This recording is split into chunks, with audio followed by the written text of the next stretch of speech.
Servus, Glück auf und herzlich willkommen zu einer weiteren FC Bayern Reaction. Leute, ich habe mich ein bisschen beruhigt nach dem ersten Talk zum Spiel in Mainz. Habe jetzt aber eine Stunde einen Talk zu unserer Führung aufgenommen und zu unserem Darstellungsbild in der Öffentlichkeit und ich werde die Fragen jetzt an Mainz skippen hier. Wir gucken nur kurz rein, was Tuchel zu sagen hat. In diesen Auswärtspressekonferenzen geht es ja meistens um die Heimmannschaft. Aber mich interessiert schon, was der Tuchel zu sagen hat. Ich bin sehr gespannt darauf. In diesem Sinne, auf geht's, rein geht's, ab geht's. Bayern München. Ich begrüße unsere Gäste aus Bayern ganz herzlich. Allen voran Thomas Tuchel. Willkommen zurück in deiner alten Hut. Wir fangen auch mit deinem Statement an. Deine alten Hut, Alter. Spiel aus deiner Sicht. Glückwunsch, Chapeau, Glückwunsch an Mainz zum Sieg. Oh, stell mal die Kamera scharf, Alter. Ja. Geil. Tuchel, ich mag dich jetzt gerade ein bisschen mehr. Auch wenn der Müller und Kimmich so lange auf dem Platz gelassen hast. Aber er ist genauso sprachlos, wie ich es war. Wieder mal sitze ich da und sage, ich habe es nicht kommen sehen, weil ich finde nicht, dass es sich angebahnt hat. Nee, bin ich bei. Die erste Halbzeit war wirklich ordentlich. Ich war sehr zufrieden mit der ersten Halbzeit. Ja. Ein bisschen Faden verloren in der zweiten Halbzeit selbst verursacht, aber ich habe bis zum Ausgleich, ich habe weder das Gefühl gehabt, dass hier ein Pokalspiel draus wird, dass eine besondere Energie jetzt entsteht, dass Mainz, das irgendwie, mehr, keine Ahnung, also, und dann fällt ein Tor, wir verpassen das zweite, dritte Tor zu machen, auch in der zweiten Halbzeit. Wie immer. Können offensichtlich nicht ohne individuelle Fehler spielen, können offensichtlich nicht. Ja, aber jetzt doch mal ganz ehrlich. Guck mal, das ist doch wieder was er sagt. Ja, wir können offensichtlich nicht ohne individuelle Fehler spielen. Warum spielen dann diese Spieler immer wieder, die individuelle Fehler machen? Spielen ohne Konzentrationsmenge und geben dann innerhalb von, 12, 13 Minuten 3 Tore weg. Und damit ist die Geschichte fast schon erzählt. Ich habe jetzt keine Erklärung dafür. Offensichtlich fehlt uns im Moment die Energie, uns dagegen aufzulehnen, mit Rückschlägen umzugehen. Weiß ich jetzt nicht weshalb, aber es ist erstmal die Analyse. Vielen Dank, Thomas. Bo, wie hast du das Spiel gesehen? Oh, das interessiert mich leider nicht. Mikrofon bewaffnet, damit wir euch laut und deutlich hören. Und wenn wir sie nicht kennen, gerne noch mal kurz vorstellen. In der ersten Reihe könnte jemand das Mikrofon hier weitergeben? Ich glaube, ist das der Herr... Der Bo hat auch richtig Bock, oder? Ja, okay, alles klar. Gebt doch einmal eins weiter. Hier in der ersten Reihe ist der eins. Danke. Ja, Herr Tuchel, das wirkte jetzt bei Ihnen oder das klang sehr ratlos. Sie sagen ja selber, keine Ahnung, weiß ich nicht. Das klang bei Oliver Kahn, bei Hasan Salihamidzic nicht anders. Was stimmt Sie denn zuversichtlich, dass diese Mannschaft in den letzten 5 Spielen irgendwie noch den Schalter umlegt? Nichts. Leute, einfach nichts. Wirklich gar nichts. Deswegen ist ja auch das, was ich gesagt hatte im anderen Video. Wir werden kein deutscher Meister. Nichts stimmt wirklich gar nichts. Wirklich nichts. Ich sehe gerade kein Fünkchen, was mich dazu bewegen würde. Außer man sagt mal, wisst ihr was? Lass uns doch jetzt einfach mal mit einer B11 auflaufen. Lass uns das doch mal versuchen gegen Hertha. Wir stellen mal einen Ulle ins Tor. Schlechter kann es nicht werden. Wir stellen vielleicht mal einen Grafenberg auf. Vielleicht stellen wir auch mal einen echten Sechser auf. Oder probieren halt nochmal einen Cancelo dahin zu stellen. Deswegen ist ballsicher, auch unter Druck.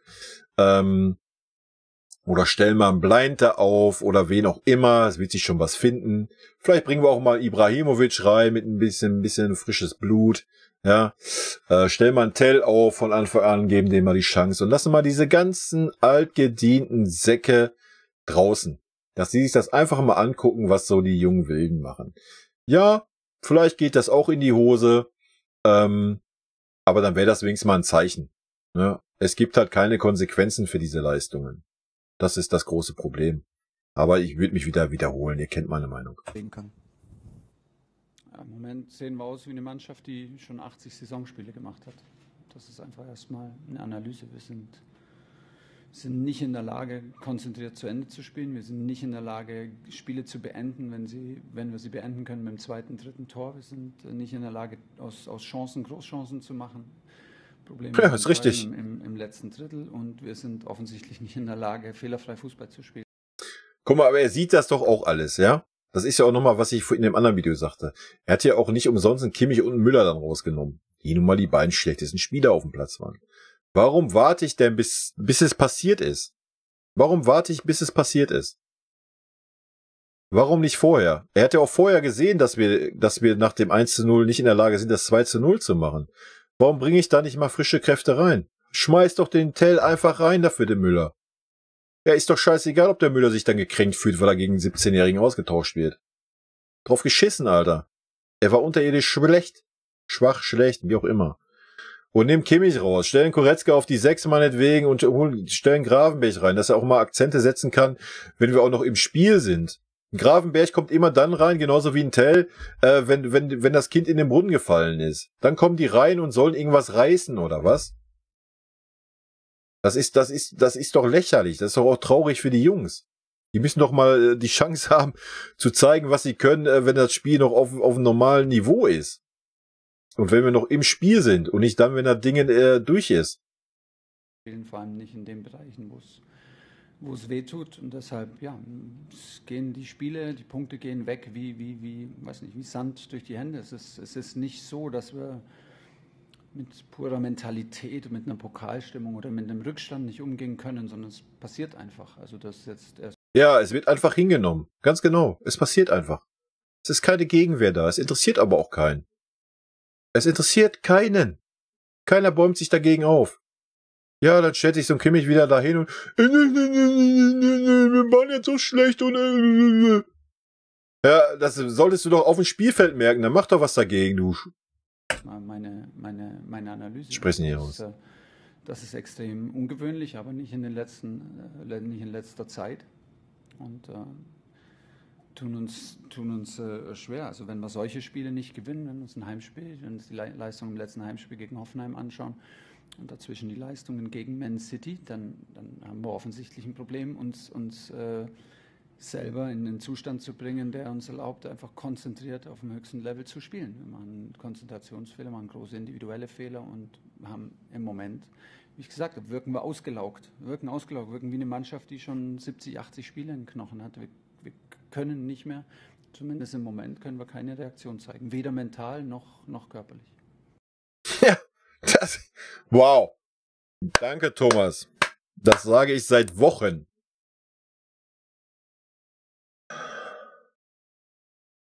Und jetzt können nochmal die ganzen Nagelsmann-Befürworter gerne aus ihren Löchern treten.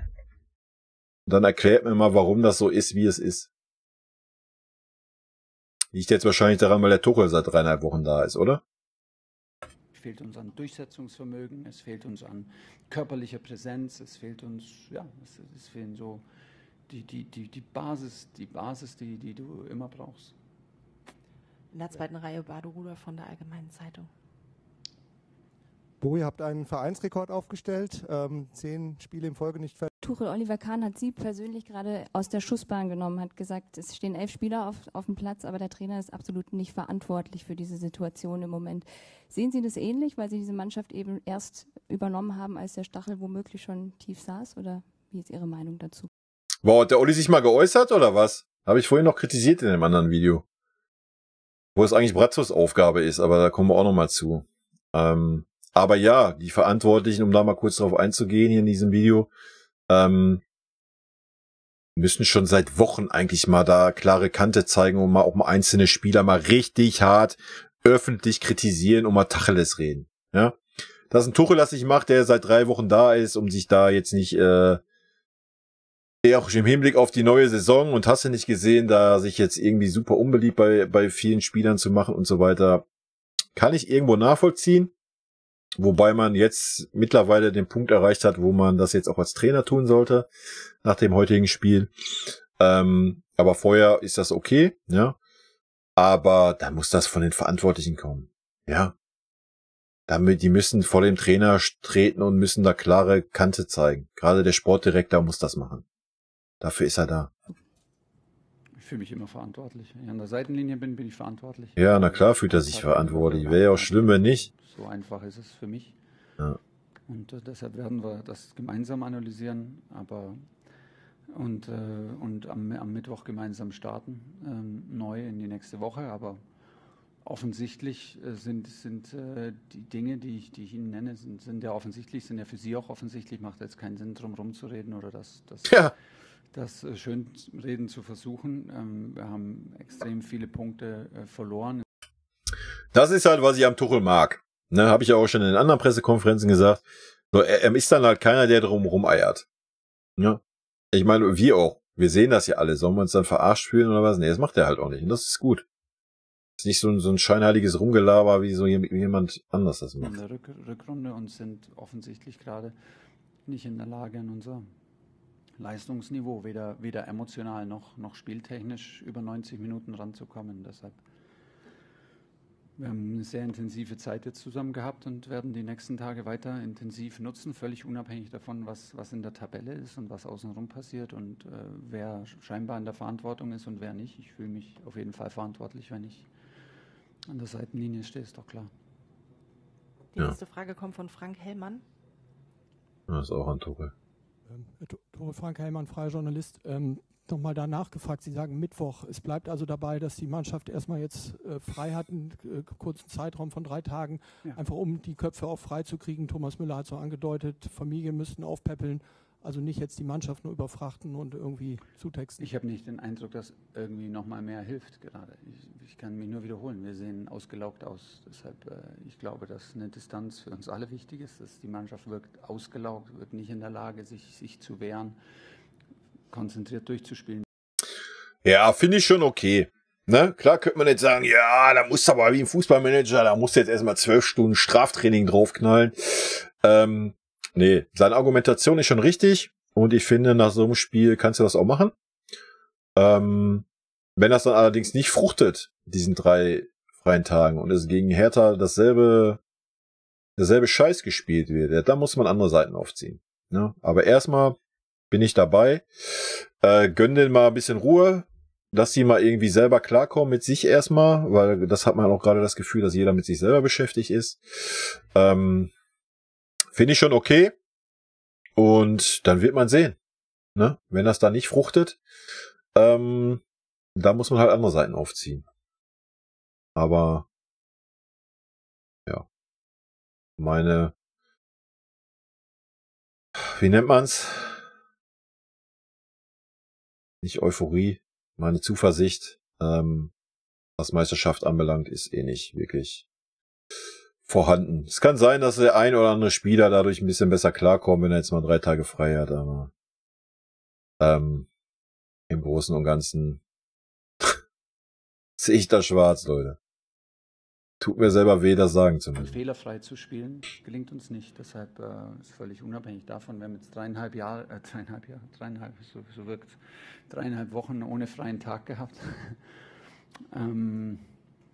Es ist dringend notwendig, so ein bisschen Abstand kriegen. Wir haben genug Zeit, leider genug Zeit, weil wir lange Wochen haben, um uns auf die Spiele vorzubereiten.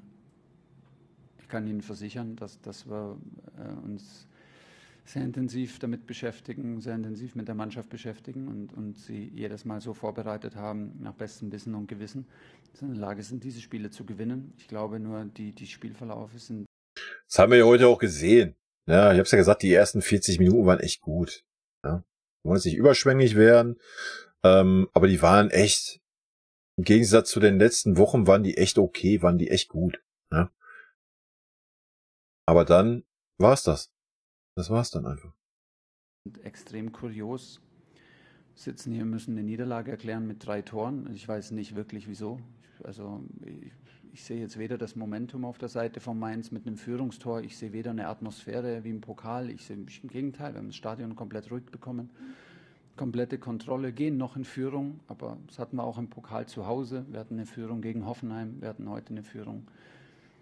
Wir verlieren die Ordnung, wir verlieren die Klarheit und wir sind nicht klar genug. Es ist zu kompliziert, es ist zu technisch unsauber, es ist individuell zu fehlerbehaftet. Es ist nicht klar genug. Über 90 Minuten können wir das nicht halten und werden gnadenlos bestraft auf jedem Level gerade. Ich glaube, zuerst war der Herr Schirmer von der dpa und danach würden Sie dann. Herr Tuchel, für Sie ist es ja eigentlich eine ungewöhnliche Situation. Sie kommen zu einem Weltklasse-Club. steigen ein und dann erleben sie einen Tiefpunkt nach dem nächsten, auch unerklärlich oder erklärlich, wie auch dem sei. Wie fühlt sich das an? Ist es so eine Art der... Das ist super, das fühlt sich an, das ist super. Das ist das, was der Tuchel sich erhofft hat, wenn er zum FC Bayern kommt.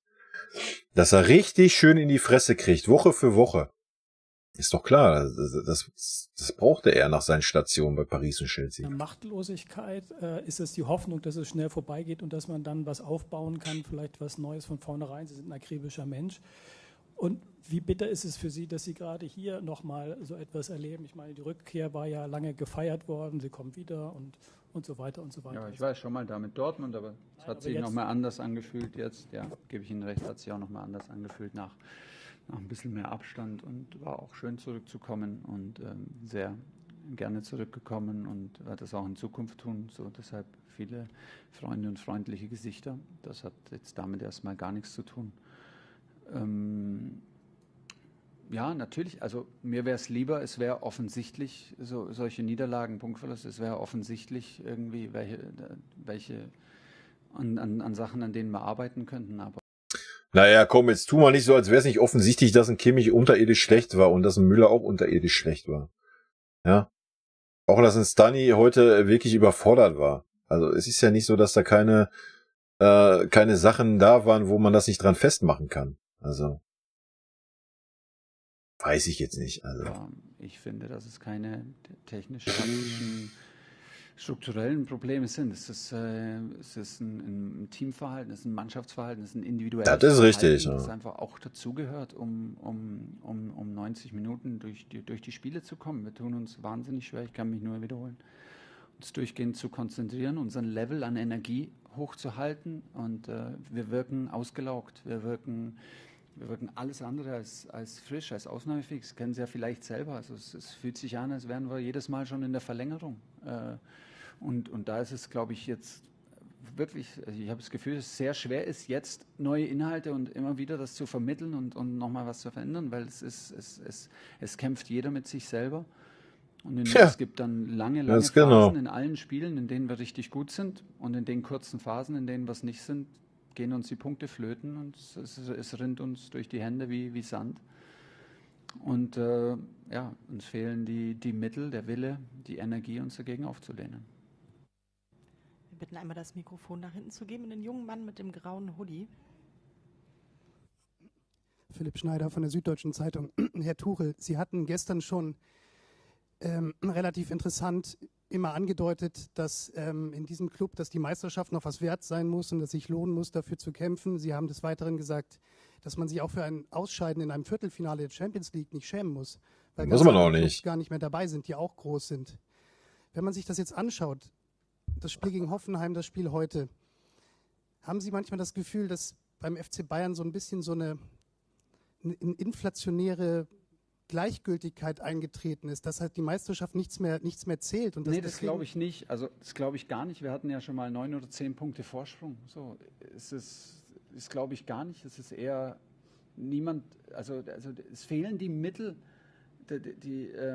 zurück in die Spur zu kommen. Also emotional zurück in die Spur zu kommen. Ich glaube, es geht gar nicht. Ich glaube nicht, dass es jetzt ein größeres Motivationsproblem ist, einen 11. Titel, einen 10. oder einen 9. oder einen 8. zu holen. Ich glaube, das gibt sich nicht viel. Und natürlich können aus diesen Serienmeisterschaften kann Anspruch entstehen, der das entwertet, der Auswärtssiege, Heimsiege gegen Bundesligamannschaften dann scheinbar entwertet, weil das ja dann normal ist. Das ist aber die Ausgangslage. Also das ist in Paris so und das ist einfach hier so. Wir haben den besten Kader in der Liga, wir haben den größten Etat in der Liga. Es ist unser ureigenster Anspruch, Meister zu werden, und zwar die ganze Zeit. Und da gehört aber dann schon auch, da gehört halt auch, ich weiß nicht, die Sachen, die uns jetzt...